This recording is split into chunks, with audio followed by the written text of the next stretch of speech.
deixar. Tá comigo? Agora, já vou para a Natália. pode começar. Tá tudo certo.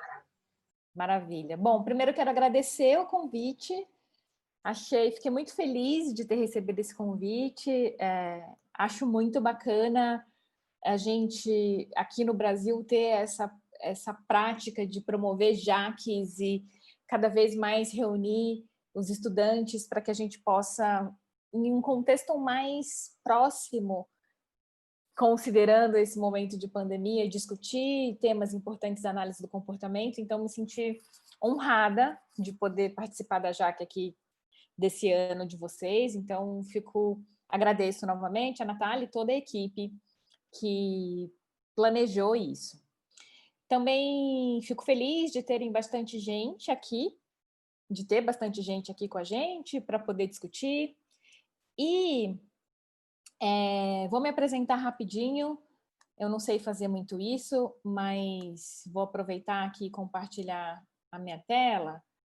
Mas, basicamente, eu sou psicóloga, sou analista do comportamento e eu trabalho com desenvolvimento atípico já há muitos anos, desde o iniciozinho da minha graduação, já faz um tempo isso, e eu continuo nessa área, tanto prestando serviço quanto produzindo pesquisa. Atualmente, eu faço parte do corpo docente, do Paradigma, em diversas coisas, em diversos cursos de lá. Eu acho que no Paradigma eu faço muitas coisas que eu adoro fazer, mas hoje eu vim aqui sobretudo, para discutir um pouco com vocês da minha experiência em relação às intervenções baseadas em ABA, especificamente para os indivíduos com autismo, tá? E para começar a falar sobre isso, eu quero, na verdade, vou contar um pouco para vocês como que eu me planejei para a gente passar essa hora aqui discutindo. E a minha ideia é que, ao final desse tempo, a gente consiga ter podido discutir qual que é o significado dessa sigla, a bendita da ABA, para alguns a famosa ABA, para outros, eventualmente, nunca ouviram falar.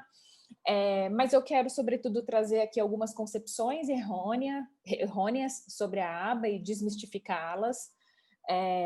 E aí, para isso, eu vou retomar um pouquinho das origens da ABA, onde que ela se localiza na análise do comportamento, e apresentar para vocês algumas das possibilidades dos campos de atuação do analista do comportamento. Depois eu vou fazer a relação entre a ABA e o TEA, no transtorno do espectro autista, e aí eu vou caracterizar, se tudo der certo e o tempo colaborar, na verdade não o tempo, né? Ele não vai fazer nada sozinho, mas se eu conseguir manter ali meu plano, eu quero apresentar para vocês as características, as principais características dessa prestação de serviço e de intervenções baseadas em ABA de forma geral. Tá certo? E aí, lá no finalzinho, eu quero contar para vocês alguns desafios contemporâneos que estamos vivendo, não só aqui no Brasil, mas na área. Tudo bem? Então, como a Natália falou, por favor, fiquem à vontade para dialogar comigo. Pode ser que eu proponha que a gente discuta algumas perguntas específicas no final ou em algum momento, mas vou só pedir para vocês manterem o microfone no mudo, mas se surgir dúvida, me avisa para eu não passar, tá bom? Fiquem à vontade, gosto da ideia de conversa. Então, vou começar contando para vocês o que é essa sigla, o que significa essa sigla. Antes, estou vendo que tem bastante gente aqui, tem algumas pessoas com a câmera ligada e super agradeço, para a gente faz muita diferença quando a câmera está ligada, então já agradeço isso, mas das pessoas que estão por aqui, me dá um joinha, eu estou vendo aqui em mosaico, me dá um joinha só para quem já ouviu falar sobre ABA. Quem já ouviu isso? Tá, maravilha. Das pessoas que eu estou conseguindo ver, legal, tem gente que deu o joinha ali no programa, mesmo sem abrir a tela, ótimo, super obrigada. Então, estou vendo aqui, da maioria das pessoas que respondeu, também a maioria já ouviu falar sobre ABA. Então, para não correr o risco de ficar chovendo no molhado, vou passar aqui, retomar o que é essa sigla. Então, a aba, ela vem dessa expressão em inglês, que é Applied Behavior Analysis, certo?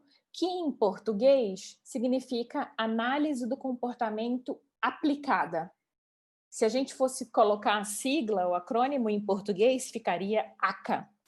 Mas esse termo já é bastante difundido, já há muitos anos, e aqui no Brasil a gente se refere à análise do comportamento aplicada como aba mesmo.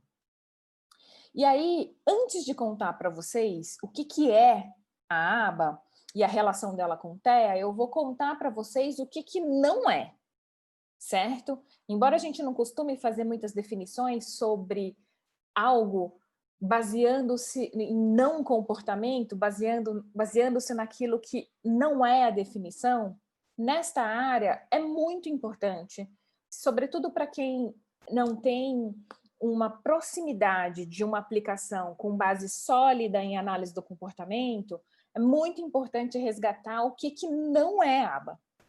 E uma das concepções muito comuns e que é uma concepção errônea é que aba é sinônimo de um método de intervenção, de uma proposta de intervenção, que é conhecida como um modelo que se chama método Lovász.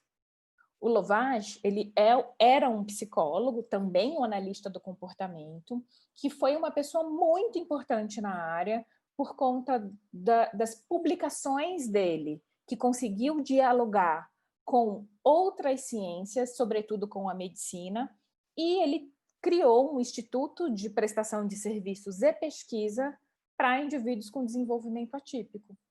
E é um instituto que se criou lá na década de 1980 e no início tinha um jeito de atuar bastante específico, que atualmente já não funciona mais assim. Mas esse jeito bastante específico, que era bastante estruturado, que em alguns momentos usava inclusive punição, acabou sendo reconhecido como se toda a prestação baseada em aba fosse sinônimo dessa metodologia. Não é verdade. Aba também, aí eu quero super sair daqui, já fico feliz de sair daqui sabendo que pelo menos esse grupo que está reunido aqui, eventualmente a maioria de vocês já sabe, mas quero retomar para quem eventualmente não sabe, que aba não é um método, certo? A hora que você descreve a aba como um método, como um tipo de tratamento, você está incorrendo numa incoerência, num erro conceitual. Então, aba não é método. Aba também não é exclusivo para indivíduos com TEA. Essa é uma outra concepção errônea.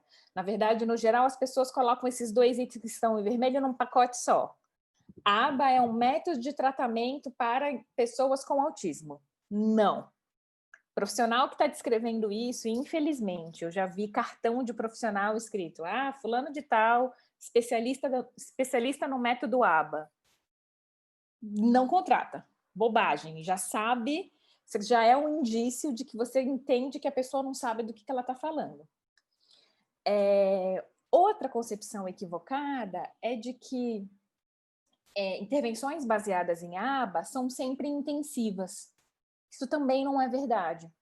Mesmo quando as intervenções são direcionadas para indivíduos com TEA.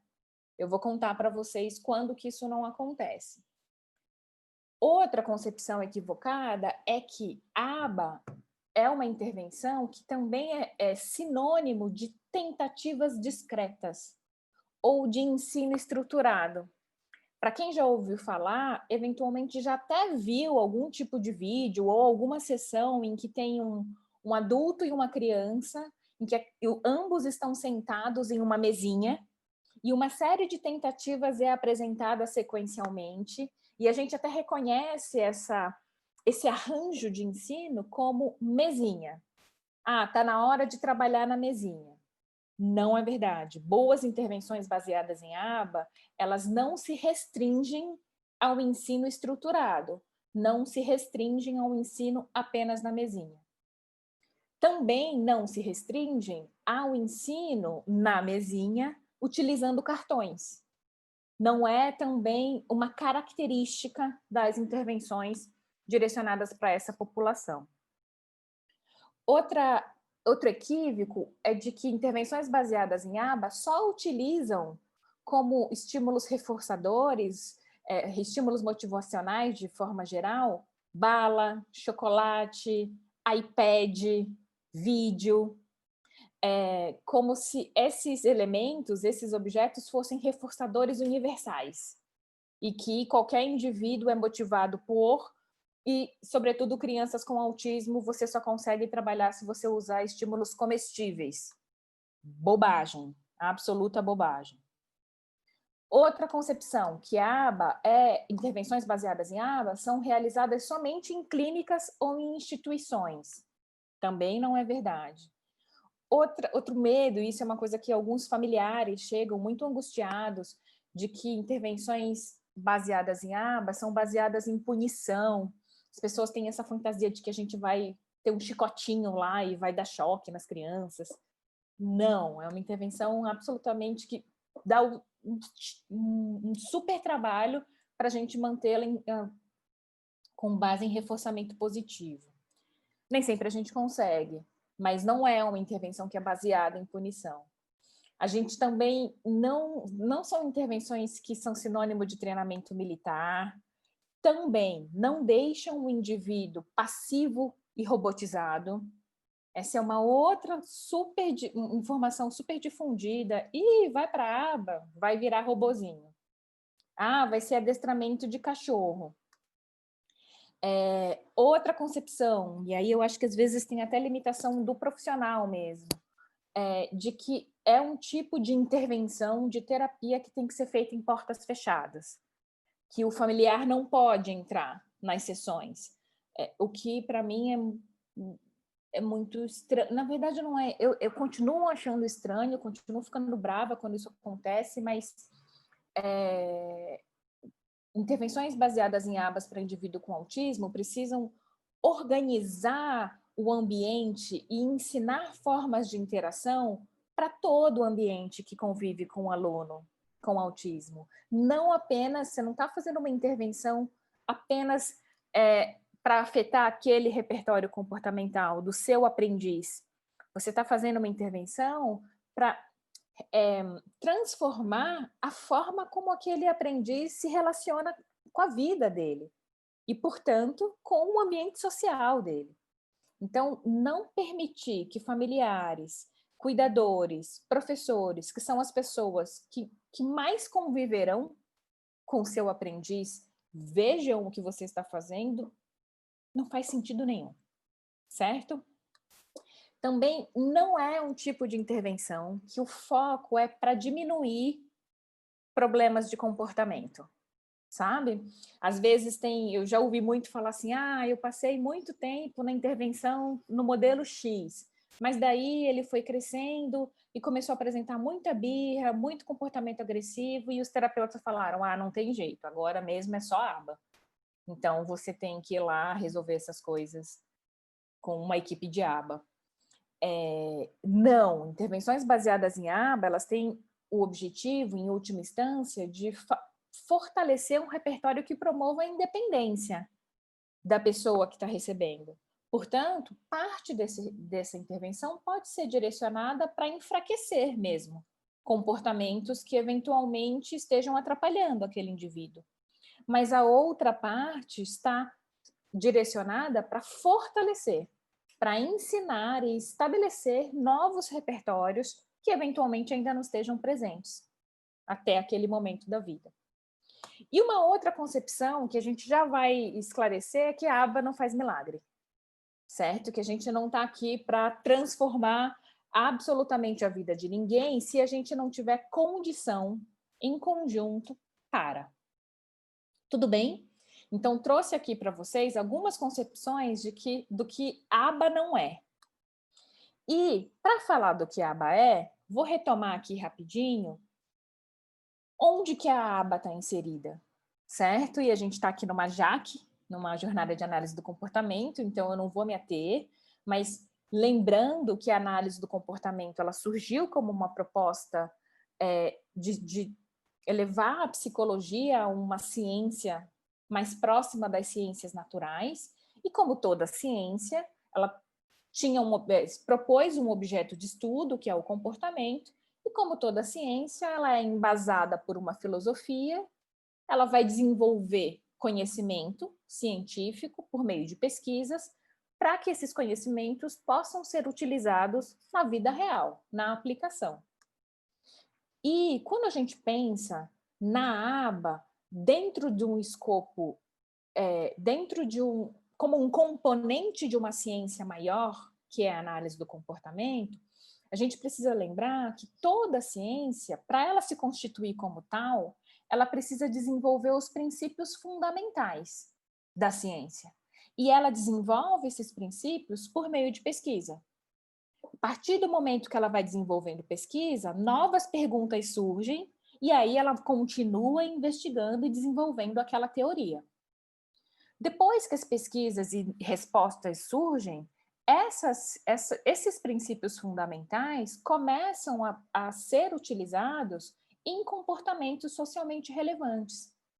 Então, o que acontece? Quando a gente está no âmbito de desenvolver princípios fundamentais da ciência por meio de pesquisa experimental, em laboratório, com sujeitos não humanos, a gente está falando de um ramo da análise do comportamento, que é a análise experimental do comportamento, que produz principalmente pesquisa básica. Quando a gente está falando que as pesquisas começam a tentar resolver demandas relacionadas a comportamentos socialmente relevantes, a gente está falando de um outro âmbito de produção de conhecimento dentro da análise do comportamento, mas que é a pesquisa aplicada. É a aba enquanto prática do analista do comportamento em produzir pesquisa. E quando essas pesquisas desenvolvem conhecimento, tecnologia e procedimentos de intervenção, esta área de pesquisa subsidia a aplicação, subsidia a prática profissional. Então, a gente tem um outro campo de atuação do analista do comportamento que também é chamado de aba. Aí vem aí uma das confusões. Que a aba, ela se divide em dois. Ela se divide na atuação no âmbito de produção de pesquisa e no âmbito de prestação de serviço, que é a condição na qual o profissional, bebendo de todo esse conhecimento que foi produzido pelas pesquisas, vai atuar lá na vida real. Todos esses âmbitos, todos esses nichos de atuação do analista do comportamento são embasados pela filosofia dessa ciência, que é o behaviorismo radical. Tudo bem, gente? Tudo bem até aqui? Maravilha! Então, a ciência do comportamento, que é embasada pelo behaviorismo radical, ela, como toda ciência, produz pesquisa, diferentes tipos de pesquisa, experimental, pesquisa básica, histórico-conceitual, para poder avaliar o desenvolvimento de um conceito, e a pesquisa aplicada, que é aquela que vai sendo desenvolvida para lidar com comportamentos socialmente relevantes. Todas essas pesquisas produzem um conjunto de dados que vai embasar a aplicação, vai embasar a prestação de serviços. Então, o prestador de serviços que tem a sua prática aqui, ó, na prestação de serviços, que tem a sua prática nessa ciência, que é misturada pela experimental, pela aplicada e pelo behaviorismo radical, ele vai lidar com qualquer demanda de comportamento de qualquer área. Nos esportes, em hospital, nas escolas, em clínicas, em ambientes organizacionais.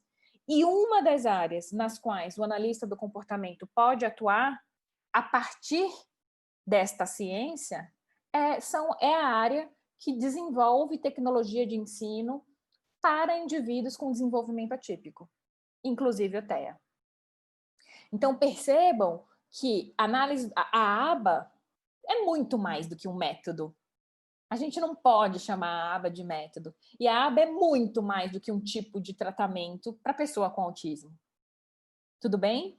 Então, pelo menos esse grupo que está aqui já está ciente de que aba não é método. E se vocês ouvirem alguém falando isso, você já tem por obrigação esclarecer de um jeito meigo e fofo, porque a gente precisa mais unir forças do que separar, mas a gente não pode continuar deixando essas concepções equivocadas sobre a nossa área se difundirem, porque elas enfraquecem a área ao invés de fortalecer. Tenho mais uma outra lista aqui de concepções errôneas para vocês sobre a aba, mas vou avançar. Se a organização permitir, eu posso mandar esse material em PDF para vocês. Mas, joia, Natália, estou te vendo. Mas tem várias concepções que elas ainda acontecem. Vou destacar algumas relevantes do tipo, é uma receita de bolo. Serve para todo mundo, é sempre do mesmo jeito. Tem gente que inclusive atribui a alguém, fulano é aba, fulano é super aba, como se isso fosse uma característica, um padrão comportamental. Então, agora a gente entende, e eventualmente alguns de vocês já sabiam, que é muito mais, certo? É um ramo de uma ciência que se divide tanto na produção de conhecimento, com comportamentos socialmente relevantes, quanto na aplicação. E aí, gente, aqui, eu trouxe uma lista, não vou me ater, dos campos de atuação com idosos, com educação especial, com distúrbios motores, com a velhice. Tem um livro do Skinner também que eu recomendo para todo mundo, chama Venha a Velhice, que embora seja para indivíduos dentro dessa faixa etária, eu acho que ele é super útil para qualquer pessoa, que nos ajuda a organizar o ambiente de forma a tornar o planejamento sobre esse ambiente muito mais fácil para a gente. Empresas, acho que tem um exemplo que eu gosto bastante de citar sempre que eu posso, política pública e segurança veicular de pedestres. Aqui em Brasília, aqui no Brasil, Brasília, muitos anos atrás, desenvolveu um projeto que foi liderado por um analista do comportamento, professor Todorov, que estabeleceu na cidade a prática de que os carros precisavam parar quando os pedestres colocavam os pés sobre a rua. Hoje em dia, isto ainda acontece em Brasília. É um tipo de prática cultural que as pessoas costumam dizer, só na Europa, só nos Estados Unidos. E não é verdade. Embora não seja uma prática predominante no nosso país, a gente teve, sim, um projeto comportamental que foi liderado por um analista do comportamento brasileiro que planejou e implementou, junto com várias outras pessoas, isso. E não tem nada a ver com autismo, certo? Então, lembrando, por favor, trouxe aqui para vocês, acabou não vindo a animação que eu tinha planejado, mas trouxe aqui para vocês a divulgação, duas descrições conceituais do que é a aba, ainda que sejam exemplares da nossa área. A gente pode achar outra literatura com uma definição diferente dessa, mas eu acho que essa é ilustrativa para o que a gente está discutindo aqui. Já que não é nada daquilo, o que é? É uma ciência na qual táticas derivadas dos princípios do comportamento, aqueles que foram desenvolvidos pela pesquisa básica, são aplicados sistematicamente para ampliar comportamentos socialmente relevantes e significantes. A experimentação, ou seja, manipular experimentalmente as variáveis do mundo, os eventos do mundo, é utilizada para identificar quais são as variáveis responsáveis pela modificação do comportamento. Então, uma outra definição, essa definição acaba implicando na concepção de que um dos objetivos principais da aba é estabelecer e fortalecer habilidades de vida independente e que sejam socialmente funcionais e importantes para aquele indivíduo. para aquele organismo com o qual a gente está trabalhando e geralmente, nesse contexto aqui, prestando os nossos serviços. Portanto, gente, esses serviços de prestação, a prestação de serviços baseados em aba, independente da população, sendo pessoas com autismo ou não, tem uma parte da literatura que recomenda que ela siga algumas características. Eu elenquei aqui algumas dessas características que são fortemente recomendadas por grande parte da nossa literatura.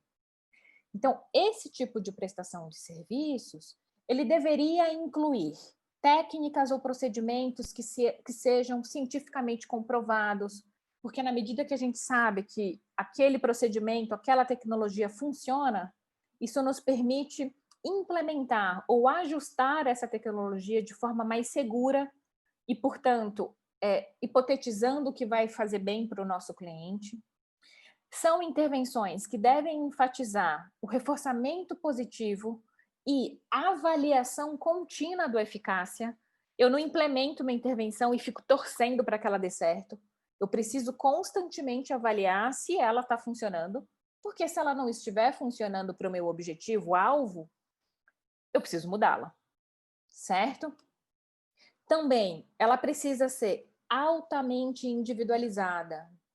Intervenções baseadas em aba, sobretudo para qualquer intervenção, mas sobretudo para indivíduos com autismo, não é uma receita de bolo, não é um método no sentido de que você compra um móvel e aí você recebe lá um manual que te diz o método de como você deve encaixar aquelas peças para que aquele móvel seja estabelecido, seja construído.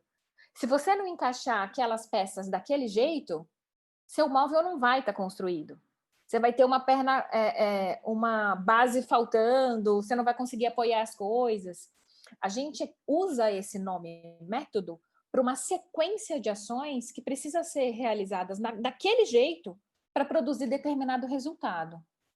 Por isso que a gente fala do método de uma pesquisa, que a gente precisa fazer uma pesquisa e especificar o método. É porque um outro pesquisador só consegue replicar a sua pesquisa e eventualmente chegar naquele mesmo resultado se o seu método tiver exatamente bem descrito. Então, intervenções baseadas em aba, elas precisam seguir as demandas daquele cliente. É incoerente a gente chamar de método, porque nunca a gente vai ter a mesma sequência de ações para produzir um mesmo resultado. As intervenções, elas também devem envolver ativamente, não apenas o entorno dos nossos das pessoas com quem a gente trabalha. Eu costumo chamar os aprendizes diretos de alunos, porque eu entendo mais como uma intervenção educacional do que uma intervenção psicoterapêutica. E a gente tem que envolver não só os alunos diretamente, mas também o ambiente o ambiente social no qual ele convive. Precisa ser flexível e dinâmica, ajustando continuamente com a demanda. E ela precisa ser realizada em vários ambientes. Planejamento das condições que vão favorecer a interação daquele aluno com o organismo, com o ambiente, elas não adianta acontecer só na clínica. Assim também não adianta acontecer só em casa. As pessoas precisam funcionar nos respectivos ambientes onde elas são demandadas. Então, se elas são demandadas a se relacionarem de determinada forma na escola, é lá que a gente precisa estar também. Se elas são demandadas no ambiente de trabalho, como é que a gente entra, como é que a gente organiza esse ambiente ou instrumentaliza a pessoa com estratégias de autocontrole, automonitoramento e autogerenciamento para que naquele ambiente ela também possa ser autônoma. Diversos ambientes da comunidade. Então, é uma intervenção que vai aonde a demanda de comportamento está, certo? E ela precisa ser oferecida a partir de treinamento especializado. Não é qualquer pessoa que consegue planejar e implementar uma intervenção baseada em aba. Ainda que a gente esteja aqui numa luta para divulgar esse conhecimento, essa tecnologia, não adianta assistir um curso livre aqui, um curso de algumas 20, 30, 40 horas e se autodenominar especialista em intervenção baseada em aba. É uma formação contínua de muitos anos e que a ausência dessa formação em um nível suficiente acaba colocando o cliente e a área em risco. Na medida em que eu não tenho uma formação robusta e vou fazer uma aplicação em nome da área, em nome da análise do comportamento aplicada, e faço uma prática equivocada, eu vou continuar recebendo aquelas críticas daquele início. Deixa o cliente passivo e robotizado. Reprime espontaneidade. Porque esta não é uma característica da intervenção baseada em aba. Ela é, às vezes, uma característica de uma má implementação. Ela é característica, ela é produto de profissionais que a implementaram de uma forma equivocada. Então, não quero dizer que basta fazer uma intervenção baseada em aba para dizer que ela vai produzir resultados. Não, você precisa saber o que você está fazendo, você precisa se formar. E em toda a área, a gente tem bons profissionais e profissionais que não foram suficientemente treinados e formados para isso. Então, retomando, aba não é método. E não é específico para indivíduos com autismo. Beleza? Posso ir? Dúvidas, angústias, lamentações até aqui? Eu acolho. Às vezes eu ajudo a desfazer, mas no geral, às vezes eu só acolho. Mas por que as pessoas acham, gente, que a aba é sinônimo de tratamento para autismo? Não é à toa, tá? A aba, ela tem uma história com autismo que é bastante peculiar. Este é o Lovais, esse rapaz aqui sorridente, já faleceu, e ele, lá no final da década de 1980, produziu um estudo que foi muito importante para a área, muito. E foi muito importante por vários aspectos, sobretudo porque ele foi o primeiro estudo que chamou a atenção de outras ciências que não a análise do comportamento.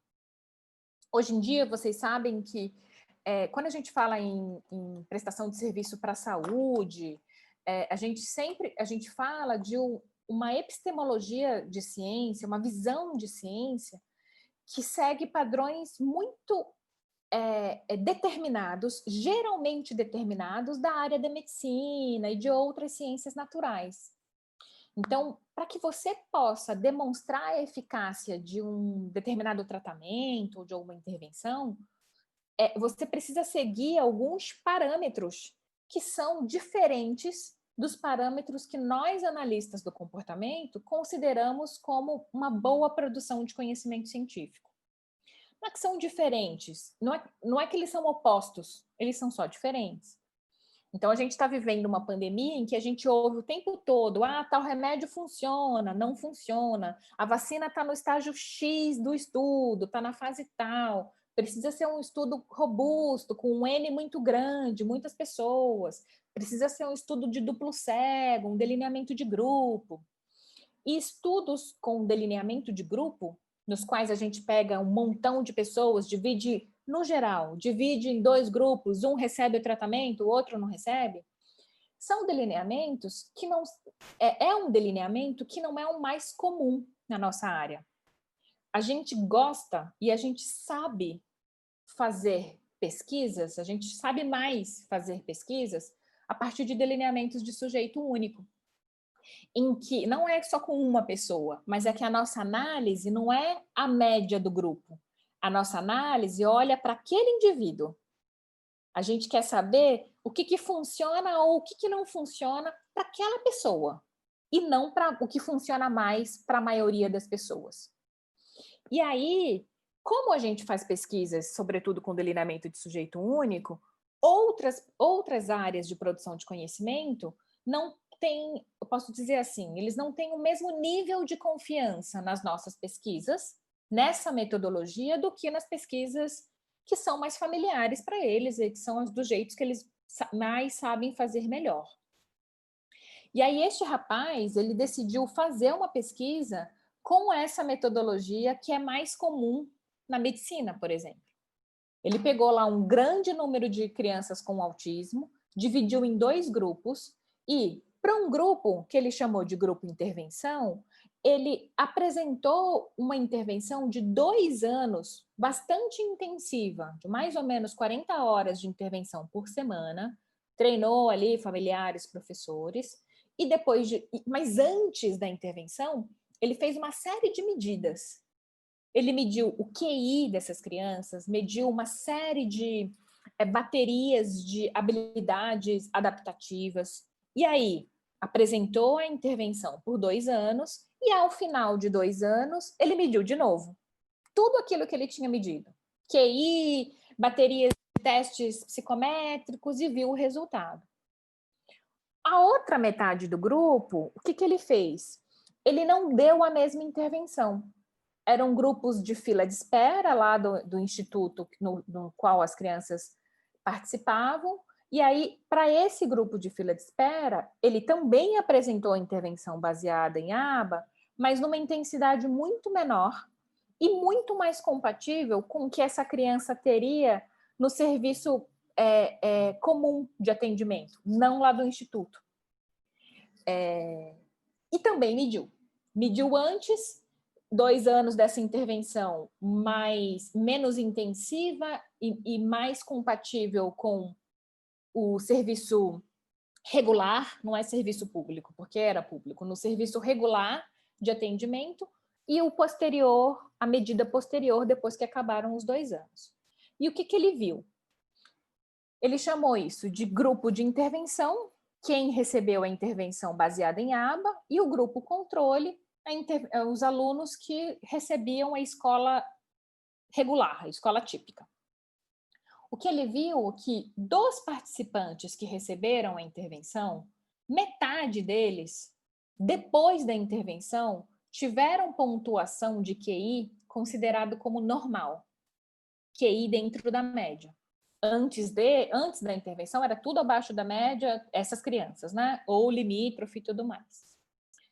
A outra metade do grupo que fez intervenção, só 40% delas melhorou.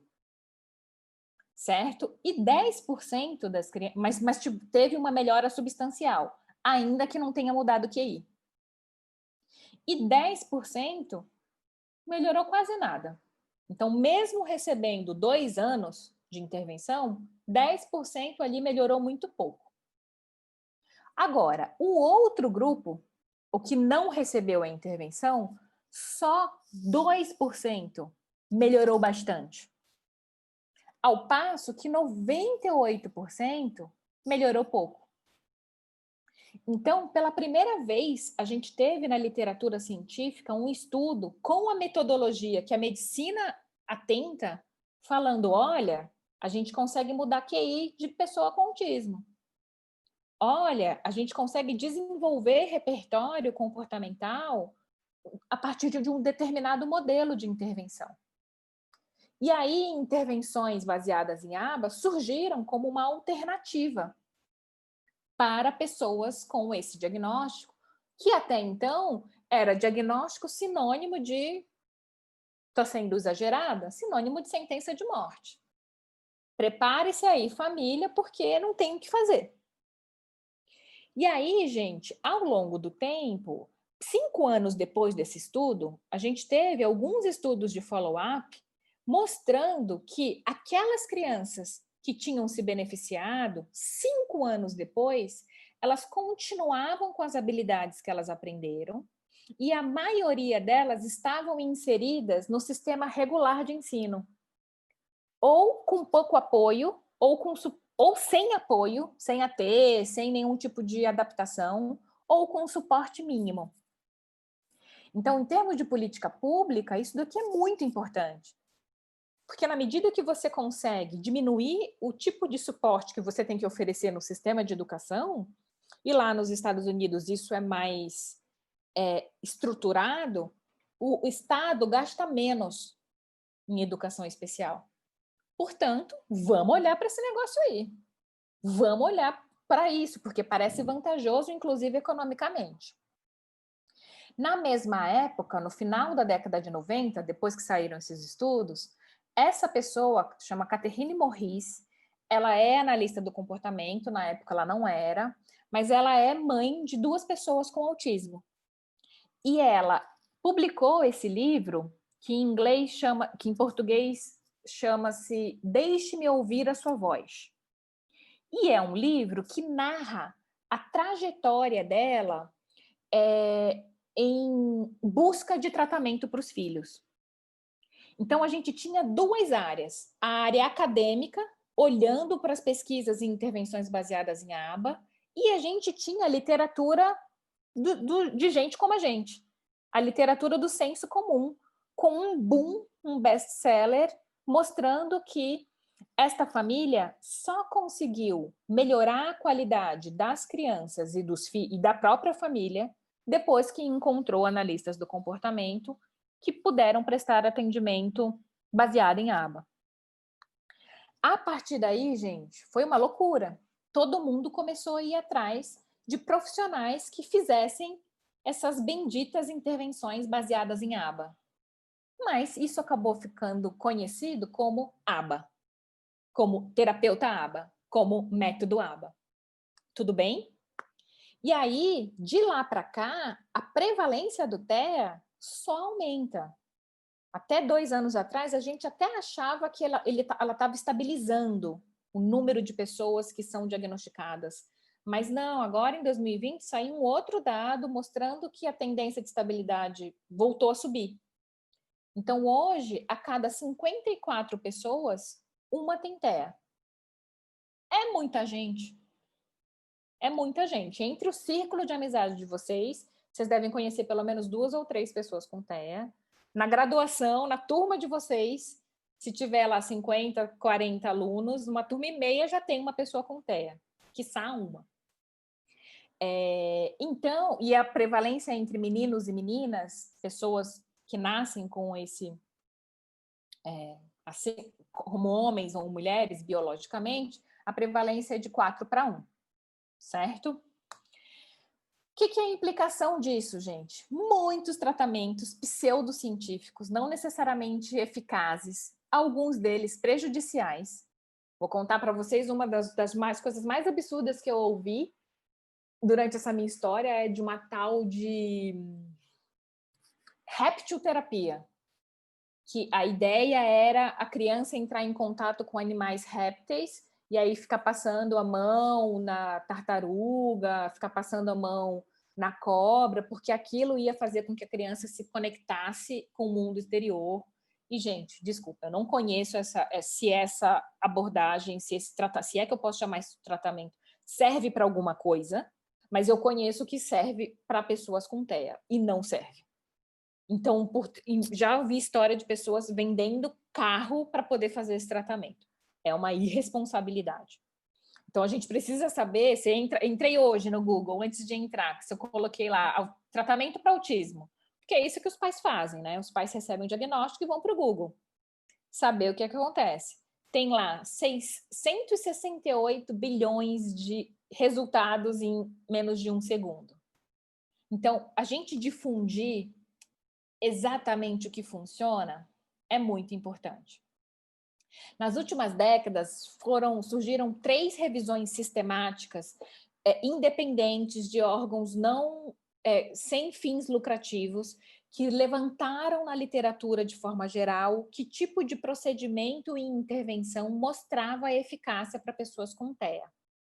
Eu deixei aqui a referência para vocês 3. Elas variam na metodologia para vocês. As 3 variam em metodologia, mas elas listam quais são as intervenções que, por esses critérios, são consideradas como práticas baseadas em evidência.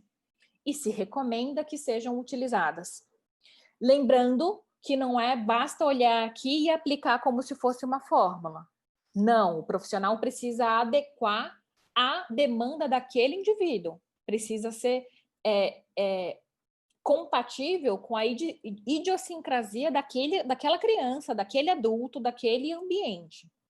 Mas a gente tem uma referência. E por que eu trouxe aqui para vocês? Porque, em sua maioria, independente de qual uma das 3, tem lá, uma achou 24, outra achou 14, outra achou 28. Essa daqui é de 2020, essa a mais recente. Tem 28 práticas. Dessa daqui mais recente, 26 são analítico-comportamentais, são baseadas em ABA. A 27ª é baseada em ABA e na psicologia cognitiva, que é uma intervenção baseada na cognitivo-comportamental, mas também está com pé na comportamental. E tem uma só, que agora saiu aqui, que é baseada em teorias de terapia ocupacional, mostrando já alguma evidência para as questões sensoriais desses indivíduos. Então, as práticas mais robustas que mostraram aí cientificamente que ajudam, elas todas estão, a maioria delas estão com o pé lá na análise do comportamento, certo? E aí, vou trazer aqui para vocês as características para a gente pensar nas possibilidades, né? Como é que essas intervenções, especificamente para a TEA, qual é a cara delas de forma geral? Deixa eu ver aqui quanto tempo eu tenho. Tá. De forma geral, as intervenções baseadas em ABA, assim como a produção de pesquisa em ABA, ela uma parte da literatura acredita que ela deve se aproximar ao máximo possível daquelas 7 dimensões que o Beerwolf e o Risley, lá em 68, disseram da ABA. Tem que ser comportamental, tem que ser aplicada, tem que ser efetiva, analítica, conceitual, tecnológica e produzir generalidade. Embora essas dimensões tenham sido recomendadas para produção de pesquisa, tem uma parte da literatura que fala que nós, prestadores de serviços, também precisam utilizá-las como guia, sabendo que a gente não vai ter o mesmo controle se a gente estivesse fazendo pesquisa, mas deve ser o nosso norte, tá? E, de forma geral, uma intervenção baseada em ABA para indivíduos com TEA, ela tem objetivos de curto e médio prazo de ensinar repertórios ou fortalecer repertórios comportamentais e enfraquecer, ao mesmo tempo, repertórios que de alguma forma produzam algum prejuízo para o nosso aluno. E a metas de longo prazo, de forma geral, a gente quer ensinar repertório comportamental para que esse aluno essa pessoa seja o mais autônoma possível na vida, que ela tenha uma possibilidade de exercer a cidadania o tanto quanto for possível, que ela esteja de fato inserida na sociedade, a partir do que para ela faz sentido, não a partir do que para mim, técnica e profissional da área, acha que é importante para ela. Isso é super importante. A gente não falar pelos outros, a gente não definir pelos outros o que é importante para eles. E quando a gente fala em fortalecer e enfraquecer comportamentos, quando a gente está falando de TEA, de autismo, a gente está falando de um quadro comportamental que apresenta algumas características. Deficiências, dificuldades na comunicação e na socialização, interesses restritos, fixos e repetitivos. Mas, embora isso seja comum e faça parte dos critérios diagnósticos, quando você conhece uma pessoa com TEA, você conheceu aquela pessoa com TEA, você não conheceu o autismo. O autismo é um quadro muito variado. Pessoas com TEA demonstram um repertório comportamental muito diferente entre si, ainda que todas elas tenham alguma dessas características aqui. Por isso que o que vai funcionar para produzir mudança na vida desses indivíduos na direção de autonomia é você produzir uma intervenção individualizada, que tenha relação com as demandas daquela pessoa. E nessa área, a gente tem alguns tipos de intervenção. Uma que a gente chama de intervenção abrangente. É uma intervenção, gente, que é assim, é uma intervenção com muita intensidade, várias horas de intervenção ao longo da semana. A literatura coloca que tem tem variações, mas de no mínimo 20 horas de intervenção baseada em aba diretamente por semana, mas pode chegar a 40 horas por semana. Imagina, 40 horas por semana, das 8 da manhã às 5 da tarde. É quase como se você tivesse a profissão aluno de intervenção baseada em aba. O tempo todo, a maior parte do tempo que você está acordado, interagindo com o ambiente a partir de um planejamento que favoreça a sua comunicação, que favoreça você, de fato, interagir socialmente de forma autônoma. E é uma intervenção que ela adereça muitos comportamentos-alvo ao mesmo tempo. Eu vou atacar vários comportamentos-alvo simultaneamente. Por isso que as pessoas acham que intervenção baseada em aba tem que ser sempre intensiva. Porque este é o modelo mais conhecido. Mas tem um outro tipo de intervenção que a gente chama de focada, que são intervenções que costumam endereçar geralmente no máximo 2 alvos por vez. Então, eu vou ensinar a fazer a retirada da fralda. Eu vou ensinar a rotina de dormir. E a minha intervenção é essa, certo? Ela é focada. Ou eu vou fazer um currículo para o desenvolvimento de habilidades sociais. E vou focar nisso. E a depender do repertório, do quão competente verbalmente é aquele meu aluno com TEA, eu posso ter uma sessão de 1 vez por semana. Eu posso ter uma intervenção que tenha ali 2 vezes por semana, uma individual, uma em grupo, para desenvolver habilidades sociais. Então, o fato é que uma outra concepção equivocada é que a aba é sempre intensiva. Não, depende da demanda do seu cliente, embora a intervenção abrangente seja mais comum. Independente da intervenção, se ela for abrangente ou focada, tem alguns aspectos comuns. É uma intervenção que precisa ser individualizada, baseada na motivação e nos objetivos daquele indivíduo. Ela tem que ter uma avaliação inicial antes de você começar, e depois que você começa, avaliação contínua por meio de registro e sistematização dos dados. Ela também costuma pegar os comportamentos-alvos e dividir esses comportamentos em comportamentos mais simples, que a gente chama de fazer análise de tarefas, para poder ensinar o comportamento do simples para o mais complexo e ensinar gradativamente, por meio de pequenos passos. A gente também se baseia muito no paradigma de aprendizagem sem erros, porque a gente já tem um monte de pesquisa mostrando para a gente que, sobretudo para a população com atraso no desenvolvimento, ser exposto a contingências de erro contínuas podem gerar muita frustração e, portanto, parear o aprendizado com uma condição aversiva, mas também pode... Ninguém perde repertório, mas pode não só atrasar o aprendizado, como... não estou sabendo uma palavra melhor, tá vindo essa. Bagunçar o pouco que a criança já tinha aprendido. A gente tem um monte de pesquisa séria, desde a década de 60, mostrando isso. Que eu posso tanto evitar que a criança aprenda, como deteriorar, é esse o termo, alguns controles de estímulos que ela já tinha estabelecido. Então, não vale a pena. O ideal é a gente planejar uma aprendizagem com o mínimo de erros possível. Intervenções, elas precisam ser compostas por várias configurações de ensino. Então, embora seja muito comum o cenário em que a gente tem um terapeuta para um aluno, um professor numa condição 1 a 1, é essencial uma boa intervenção baseada em aba que a gente planeje cenários menos restritivos, porque na vida real a gente não está 1 para 1 sempre. Na vida real, a gente precisa responder a estímulos, múltiplos estímulos o tempo todo. Então, a gente precisa necessariamente planejar condições para aprender de forma estruturada e desestruturada. Por isso que não faz sentido uma intervenção só na mesinha.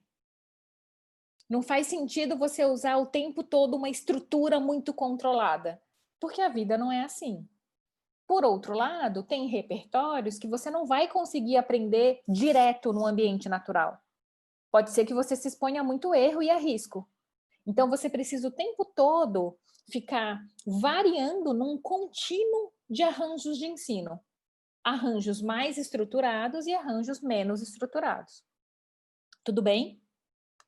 Beleza.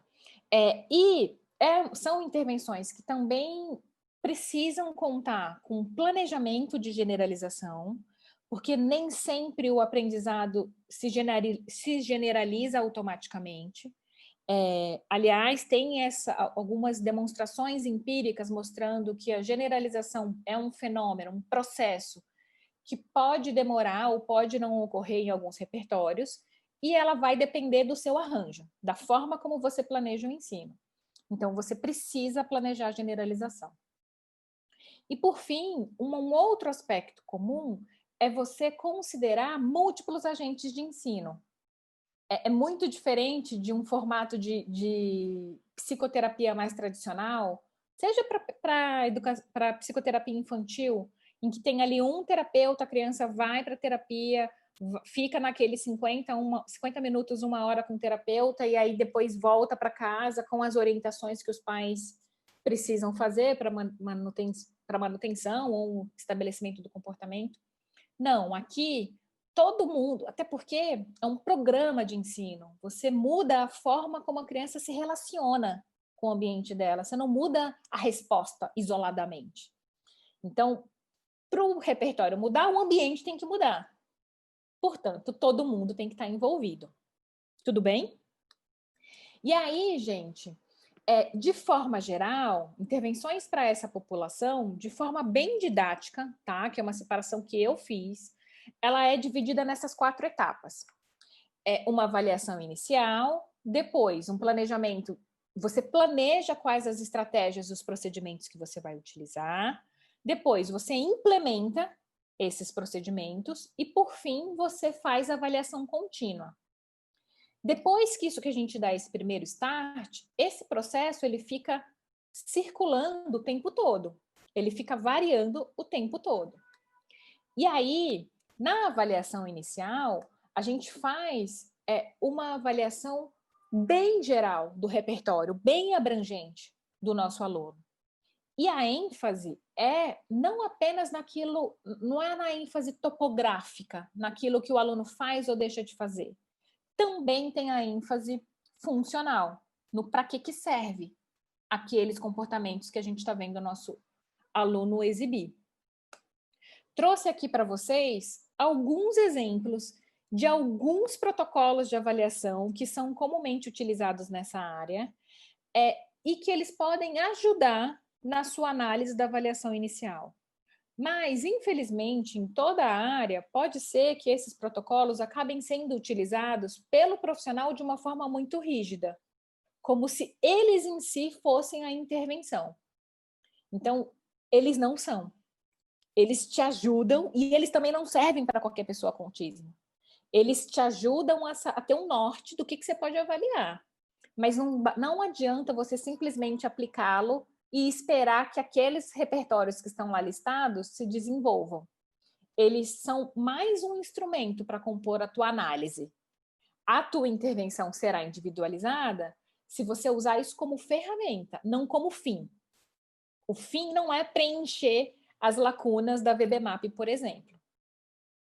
Trouxe aqui para vocês um exemplo. Esta bendita VB-MAP, que é uma avaliação que é muito utilizada aqui no Brasil, ela é uma avaliação que ela é direcionada sobretudo para o desenvolvimento de comportamento verbal, incluindo leitura e tudo mais, para crianças de uma população bem específica, mas ela pode ser aplicada para qualquer idade.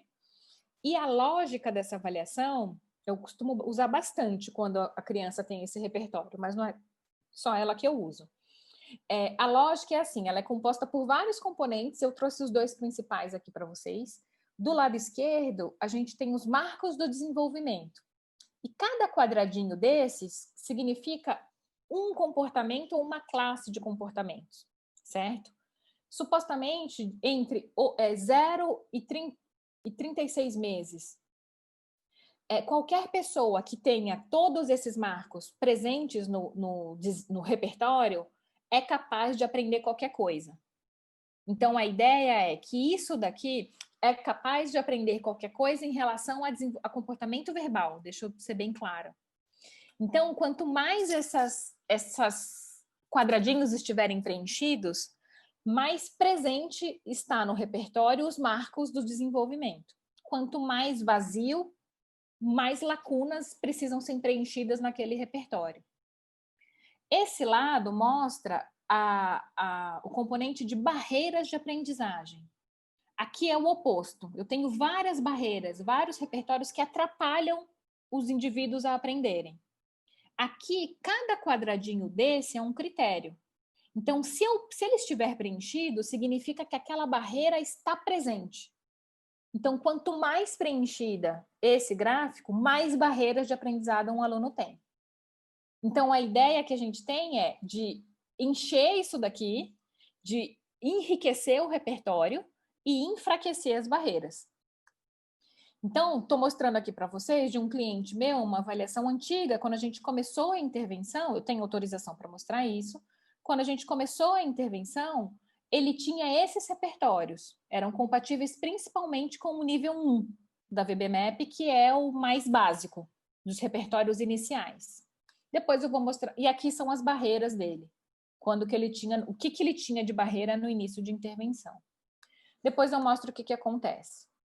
A partir do momento que a gente sai da avaliação inicial, a gente planeja quais serão os nossos alvos e, de novo, tem que ser um planejamento individualizado.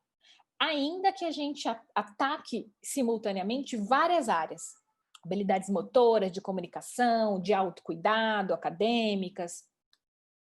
E depois que a gente faz essa avaliação, a gente seleciona os comportamentos-alvo de acordo com o que é prioridade para o aprendiz e para a família. Porque a nossa intervenção precisa ter validade social, ela precisa ser importante para aquele indivíduo e para aquele ambiente.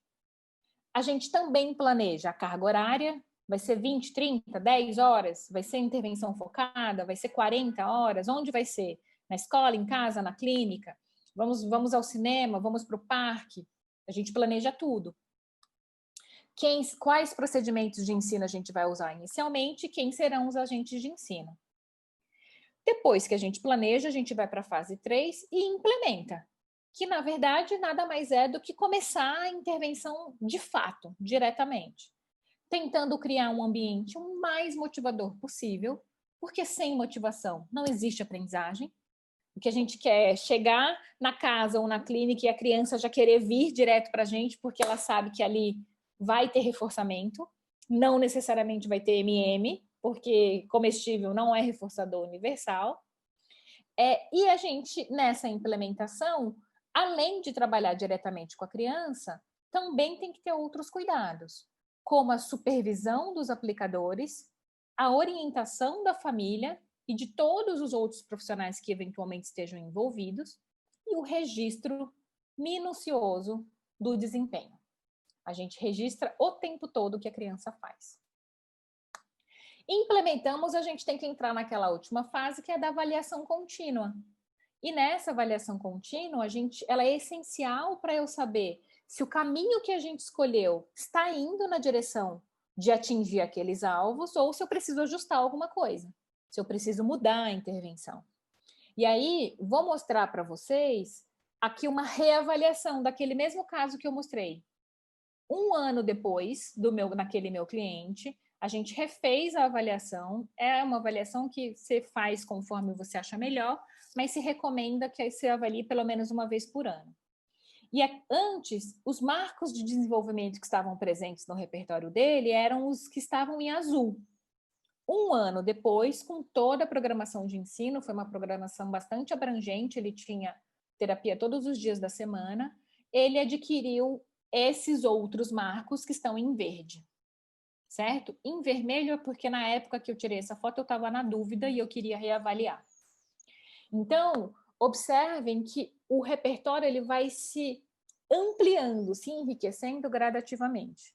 De novo, não é o único jeito de fazer essa avaliação contínua e essa reavaliação. Aqui eu nem lembrava que eu tinha posto. Tem mais a avaliação de um terceiro ano. Aí no terceiro ano, o registro está em amarelo.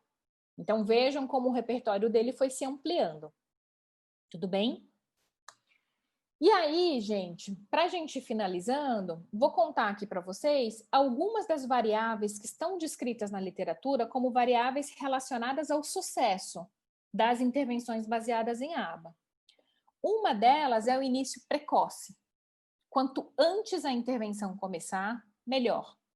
A gente tem intervenção, a gente tem muita literatura, principalmente para crianças. Agora que a gente está começando a ampliar a literatura para jovens e adultos, mas a gente já tem muito mais coisas estabelecidas para intervenção precoce. Então, quanto antes começar, melhor. Intervenção tem que ser individualizada, temos que misturar várias configurações de ensino, vários arranjos, não dá para ficar só na mesinha, mas também não dá para ficar só brincando no ambiente natural. Precisa responder à demanda específica que o aluno precisa aprender. Também precisamos cuidar da generalização.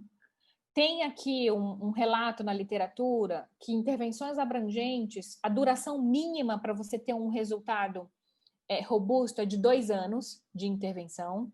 Pode ser mais, pode ser menos, mas no geral, com o mínimo 2 anos, é onde você costuma ver uma alteração no repertório mais efetiva. Outra coisa que está relacionada à efetividade é a intensividade, principalmente para o modelo abrangente, lembrando que podemos ter intervenções focadas. E nessa intensividade é importante que a gente tenha múltiplos agentes de ensino e cooperação entre equipe, certo? E uma outra variável de sucesso é que o profissional seja adequadamente treinado para oferecer esse tipo de prestação de serviço. Quando a gente fala do prestador de serviço, a gente está falando que é um profissional que, ao longo da sua história, precisa desenvolver um conjunto de habilidades que são... Esse conjunto é muito complexo, que passa desde a formação teórica, essa formação mais formal, por exemplo, essa discussão que a gente está tendo aqui, mas também da sua prática supervisionada. Não adianta aprender só em aula, em livro. Ele também precisa aprender a colocar a mão na massa e de forma supervisionada, até que ele vá adquirindo autonomia. É super importante que os profissionais que pretendam trabalhar nessa área busquem esses 2 eixos de formação, porque a gente acredita que quanto mais a gente dominar os princípios básicos de comportamento, da análise do comportamento, maior a chance da gente se tornar um ótimo prestador de serviço. E aí, para trabalhar nessa área, já tem muitos trabalhos mostrando que tipo de conhecimento, tentando operacionalizar o tipo de conhecimento necessário, mas, no geral, a gente precisa saber de análise experimental do comportamento, da análise do comportamento aplicada, precisa saber consumir pesquisa. Você não precisa... Óbvio que se você sabe produzir pesquisa, é um outro tipo de repertório, mas você precisa necessariamente saber consumir pesquisa. Você também precisa jamais desgarrar dos princípios filosóficos, certo, Ana? E teóricos, mas também saber das características específicas dessa população com TEA. E aí, quero finalizar aqui para vocês alguns desafios contemporâneos que a gente tem vivido. Primeiro, a demanda é muito alta. 1 para 54, tem muito mais pessoa com TEA do que profissional adequadamente formado para isso. O que faz com que as famílias acabem tendo que acessar o serviço que elas têm disponível. A outra coisa é que tem surgido muitos tratamentos sem comprovação da eficácia deles, cientificamente.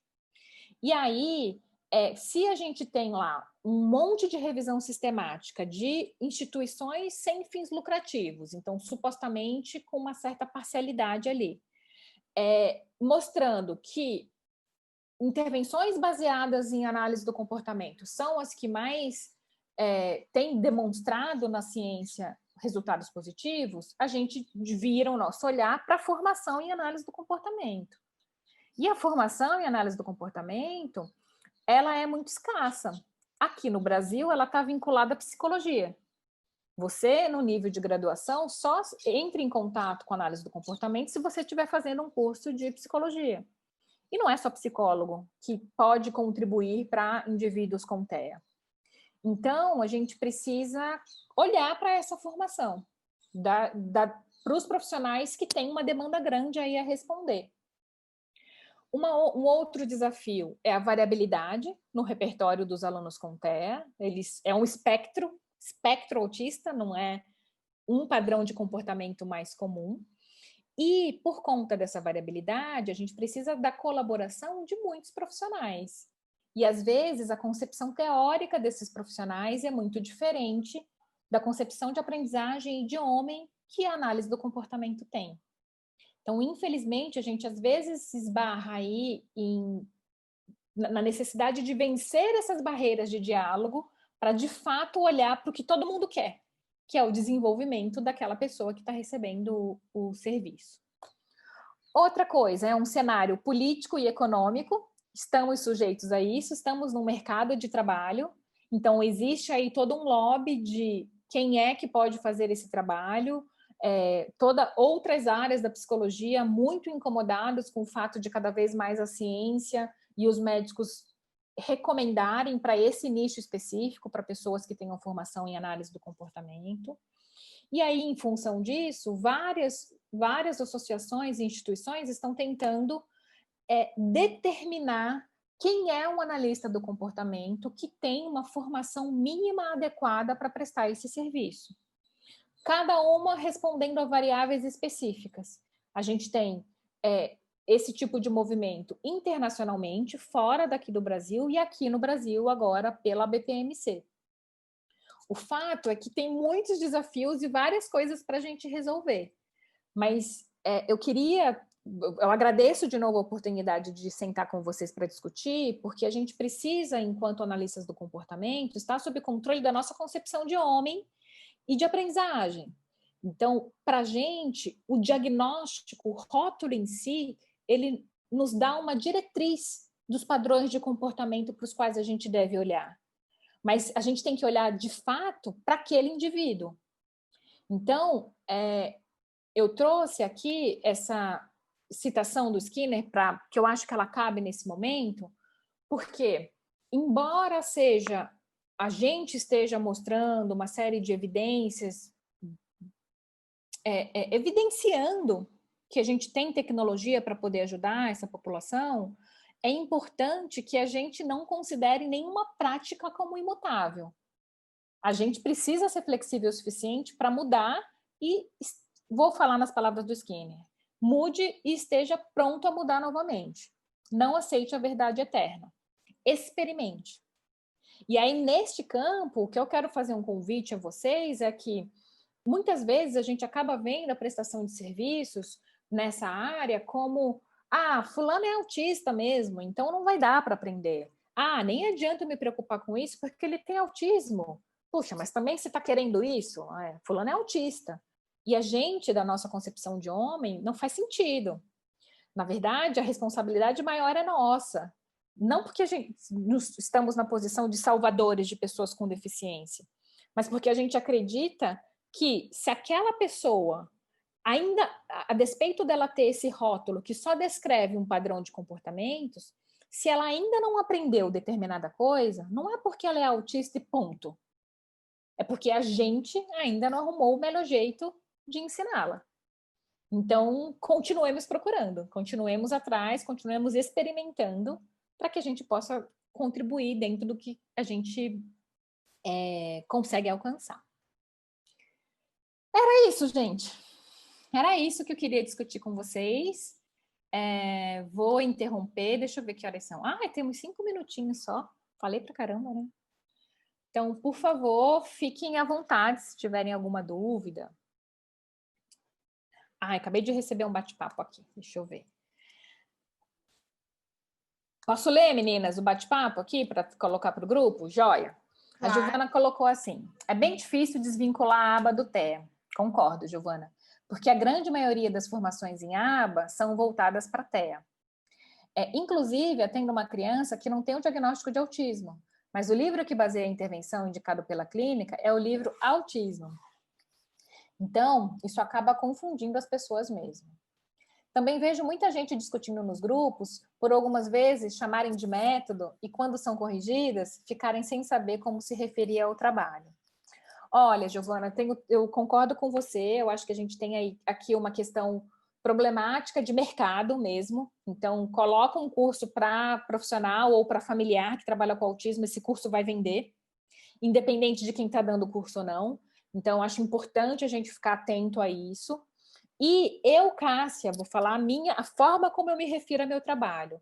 Eu falo que eu faço intervenções baseadas em aba, que eu planejo e implemento intervenções comportamentais ou intervenções baseadas em aba, que é o que eu mais acho que é mais preciso. Eu não digo que eu sou terapeuta aba ou que eu sou especialista em aba. Não, eu ofereço serviços baseados em aba. É um jeito que eu passei a me referir a isso. A Fiamma fala assim: Cássia, obrigada pela palestra, uma curiosidade. Consigo fazer alguns módulos da pós-graduação do Paradigma à parte? Fiamma, tudo bem eu responder isso aqui? Acho que tudo bem, né? Sim, Fiamma, você pode fazer alguns módulos do módulo básico lá, mas eu te recomendo entrar no site, porque no site tem todas essas informações sobre quais disciplinas estão disponíveis. Se de repente você tiver alguma dúvida específica, me manda e-mail, que daí eu posso, eventualmente, eu posso te ajudar mais, tá? Já o Denver é chamado de método mesmo? Ai, que ótima pergunta, Giovana. Olha só, o Denver, ele é um modelo de intervenção. Ele é um modelo que ele se estabeleceu também a partir de pesquisa e ele determinou uma metodologia. Para você dizer que está oferecendo uma intervenção baseada no Denver, você tem que, primeiro, ser uma terapeuta que tenha a formação do Denver, nível básico e nível avançado. Você tem que ter tido você tem que ter atingido o critério de fidedignidade ao procedimento da intervenção. Então, alguém tem que ter supervisionado e falado: olha, você faz pelo menos tudo certinho, pelo menos 80% do que a metodologia do Denver diz que temos que fazer enquanto profissionais. E você só pode fazer a avaliação com aquele checklist do modelo. Você tem que fazer a reavaliação conforme o modelo propõe. Você tem que fazer o registro conforme o modelo propõe. Então, além do Denver, tem outros modelos de intervenção que organizaram os princípios da aba numa determinada sequência. E alguns desses modelos, inclusive, transformaram em produto. Colocaram um R ali de marca registrada, vendem treinamento e tudo mais. Nada contra produtos. Eu acho que precisamos de mais condições para que as pessoas consigam acessar intervenções de qualidade. O Denver é uma intervenção que tem evidência mostrando que para uma população específica, uma intervenção bem precoce, tem muito resultado. E eles têm uma ótima fortaleza em treinamento de pais. E aí vou ser direta, mas não. O Denver, ele é uma intervenção também baseada em aba. Na hora que você lê lá o manual, tá lá, é decorrente da análise do comportamento aplicada e da psicologia do desenvolvimento. Aqui no Brasil, infelizmente, ele acabou chegando de um jeito meio estranho, ele acabou sendo vendido como uma alternativa ao ABA, mas enfim, isso de novo, estamos no mercado. E cada vez mais as pessoas vão entendendo que tem fontes, e tudo bem você colocar ali dentro de um modelo, mas se você está dizendo que você está oferecendo um serviço específico, você precisa responder aos critérios que te permitem dizer isso. Uma intervenção ABA requer que você tenha aquela formação e siga aquelas sequências. Mas, gente, pensa um pouquinho, assim, aí tô puxando a sardinha. Se tem um monte de gente dizendo que as intervenções funcionam, mostram, e aí sem falsa modéstia, elas são baseadas em análise do comportamento, se funciona, é porque tem um pé na aba. É porque tem um pé ali naquilo que está mostrando que funciona. Mas tudo bem você formatar isso e apresentar de um jeito diferente. Só não precisa ser leviano, só não precisa dizer que são coisas opostas e que... Não, eu já ouvi propaganda de aba naturalista. Aí eu imagino todo mundo pelado lá, sabe? Igual a praia de nudismo. Difundamos a área para nos fortalecer e ajudar a nossa área a crescer e as famílias que precisam, estão super vulneráveis, direito, né? É nossa responsabilidade ir atrás disso. O que mais?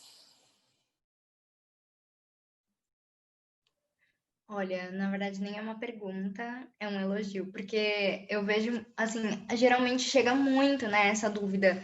Ai, não, eu escolho o método ABA ou o método Denver. É sempre isso que os pais perguntam, né? Que método eu escolho agora? E agora, o que que eu faço?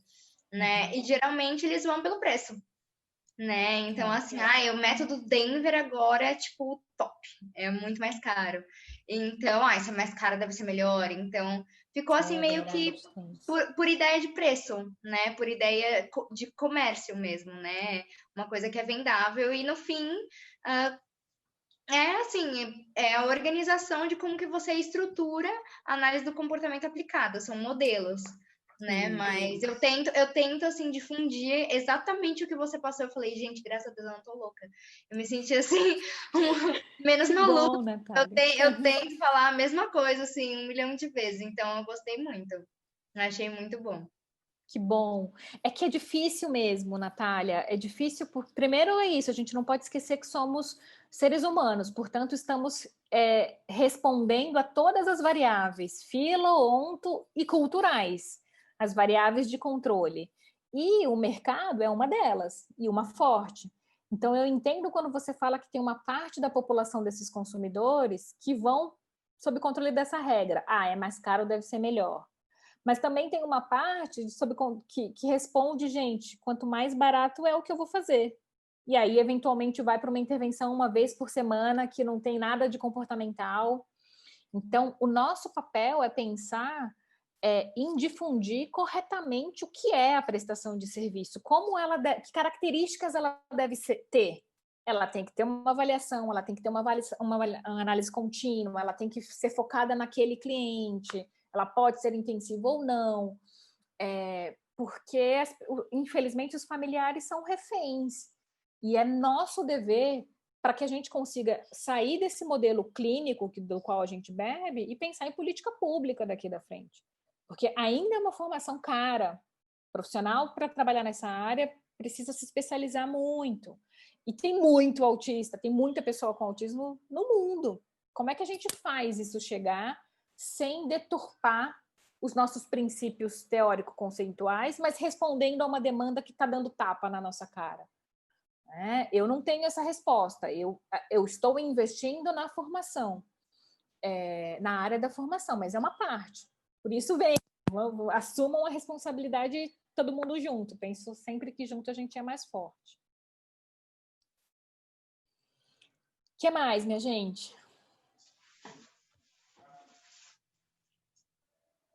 Nada. Quando acontece isso, eu assumo que eu fui muito clara e que não tem dúvida, entendeu? Para que eu não fique, ai, gente, será que eu falei bobagem? Eu falo, não, fui muito clara e pronto. Mas estou brincando. De qualquer forma, se vocês tiverem alguma outra dúvida, acho que já até acabou nosso tempo, né? Eu estou por aqui, meu e-mail. Eu sou ruim de e-mail, mas eu sou pior de WhatsApp, então se vocês me mandarem e-mail, uma hora eu respondo, mas pode ser que demore, tá? Mas eu sempre respondo, não desistam de mim. Ô, prof, só uma última pergunta. Claro. A apresentação, né? Tem gente que pediu a apresentação em slide. Você pode passar ou... Posso, eu vou transformar. Eu acabei de ver que meu último slide estava sem as referências, então eu vou só acrescentar as referências dos slides que eu fui colocando e aí posso te mandar, Natália. Tá bom, aí eu mando para todos por e-mail. Perfeito. Tá ótimo, Perfeito, por favor. Então. Muito obrigada pela apresentação. Recebemos vários elogios da apresentação, então parabéns. E muito obrigada pela participação. Todos sabemos que é voluntário, então agradeço muito. Legal, obrigada de novo pelo convite, viu? Até a próxima, gente. Até. Então, daqui um tempinho a gente volta, gente. Daqui 15 minutinhos com a palestra do Enzo, tá bom? Tchau, tchau, gente. Boa tarde.